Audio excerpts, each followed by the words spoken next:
নমস্কার বন্ধুরা, মহাপাত্র রান্নাঘর থেকে সবাইকে স্বাগতম জানাই। আজকে আমি একটা নতুন রেসিপি করতে চলেছি, মুরগি ছাটের তরকারি। মুরগির ছাটের তরকারি দেখতে থাকুন আমি কিভাবে রান্না করি। তেল দিয়ে এখানে মশলা আছে, শুকনো লঙ্কা, পাঁচফোড়ন, জিরে, তেজপাতা, সামান্য একটু গোটা গরম মশলা।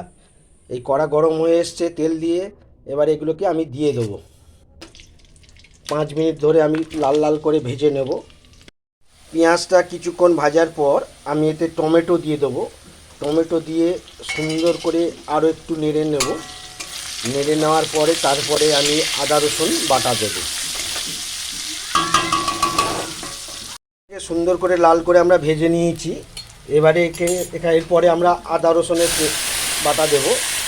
আদা একটু নেড়ে নেব।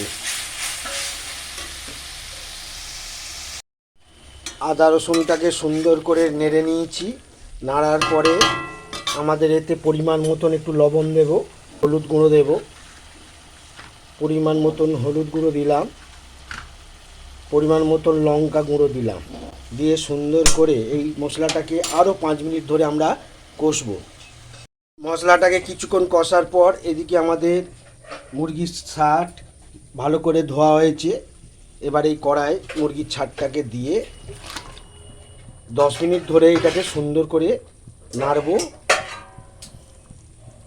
কিছুক্ষণ নাড়ার পর আমরা এতে আলুগুলো দিয়ে দেবো। আলুগুলো দিয়ে আরও 5 মিনিট ধরে আমরা এটাকে কষবো। আমাদের মুরগির ছাট সিদ্ধ হয়ে এসেছে। এবারে আমরা এতে গোটা গরম মশলা বাটা দেব। গোটা গরম মশলা বাটা দিয়ে 5 মিনিট আরও রেখে দেব। বন্ধুরা, আমাদের মুরগির ছাট হয়ে এসছে। এবারে তরকারিটাকে নামিয়ে আমি সবাইকে পরিবেশন করব। বন্ধুরা, আজকের আমাদের এই নতুন মুরগির ছাট কেমন লাগলো সবাই জানাবেন। আবার আমরা নতুন ভিডিও নিয়ে ফিরে আসছি।